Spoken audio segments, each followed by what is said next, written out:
Ever felt that?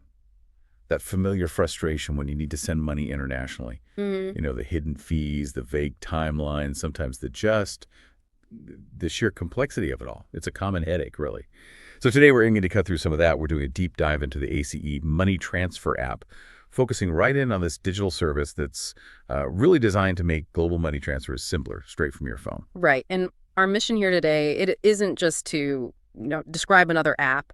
We really want to unpack what ACE offers, how it actually works under the hood, and maybe most importantly, why it positions itself as a real alternative to those, well, traditional ways of sending money.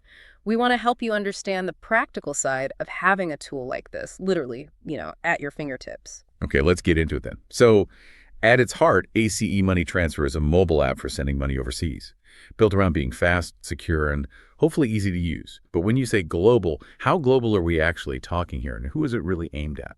That's a fair question. Its reach is actually pretty significant. The app lets you send money to over 75 countries. But what's interesting is the focus. It seems particularly strong for destinations in Asia, Africa, and Europe. These are often corridors where remittances are incredibly important, like the economic backbone for families. ECE has clearly pinpointed areas where people really need reliable and accessible ways to send funds. Okay, so the reach is there, but what about the person on the other end, the recipient? How easy is it for them to actually get the money? Because sometimes that's the tricky part, isn't it? Absolutely. And that flexibility for the recipient is, I think, one of its standout features. Your family or friends, they aren't just stuck with one option. They can get it as a direct deposit into their bank account, which is super convenient if they have one. But crucially, for places where maybe banking isn't as widespread, there's cash pickup. Thousands of agent locations globally offer this. It's a really vital option for many people. And increasingly, they also support mobile wallet transfers. That's getting huge in lots of markets. So this variety, it's not just a nice to have feature, it feels like a deliberate strategy to match the different financial realities people face around the world. It ensures the money arrives in the way that works best for them. Right, that makes sense. Yeah. Now let's tackle the big one, costs, exchange rates, and fees. This is often where people feel, well, confused or even ripped off with traditional services. How does ACE handle this? Yeah, it's a major pain point. ACE seems to emphasize transparency and competitive rates. Our sources suggest they're committed to decent exchange rates and, importantly, no hidden charges. That's a big deal. It's a relief for users who've been hit with unexpected costs before. Plus, they often run promotions special rates for new users, or maybe for sending money to specific countries. So depending on where you're sending and when, you might actually get a better deal. It's quite dynamic. Okay, competitive costs, clear fees. What about speed? How quickly does the money actually arrive? That's often critical. Speed is definitely a priority. For many transfers, especially if you pay using a debit or credit card, the money can apparently be available within minutes, which is pretty impressive.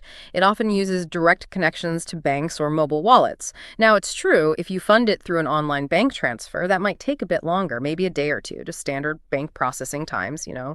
But the app really pushes for near instant delivery when possible, cutting down those typical waiting times significantly. And with money involved, security is obviously non-negotiable.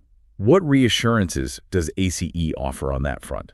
Absolutely crucial. This isn't just some app. It's a regulated financial service. It operates under the watch of major financial authorities. Think the FCA in the UK, FINTRAC in Canada, and OSTRC in Australia. And these aren't just letters. The Financial Conduct Authority, the Financial Transactions and Reports Analysis Centre of Canada, the Australian Transaction Reports and Analysis Centre. These are serious regulators enforcing strict rules about anti-money laundering and protecting consumers. On top of that, the app itself uses, strong encryption-likely industry standard stuff like AES 256 and things like multi-factor authentication. It's all designed to keep your money and your personal information safe. Okay, so it's regulated, it uses tech security. Got it. Yeah. But what's it actually like to use the app? Is it intuitive, good for someone maybe doing this for the first time or someone who's sending money regularly? Yeah, the user experience seems to be a real focus. They've designed it for simplicity. The goal is to make sending money internationally less intimidating, even if you're not tech savvy. It has features like real-time transfer tracking, so you always know where your money is. That builds trust. And a big one for regular senders, you can save recipient details and reuse them easily. Saves a lot of time and potential errors. These kinds of features directly tackle those old frustrations, not knowing the status and having to type everything out again and again. It's about clarity and convenience. Okay, so we've dug into what the app offers and why those features matter. Let's pivot now to the how. If someone wants to send money, what's the actual step-by-step? How easy is it, really? Right, the process itself. It's meant to be pretty straightforward, definitely easier than, say, filling out forms at a bank. First step, obviously, is getting the app. You find it on the usual places, Apple App Store, Google Play Store. Download it, and then you create an account. Now, this part's important. You'll need to go through a verification process. It's called KYC, or Know Your Customer.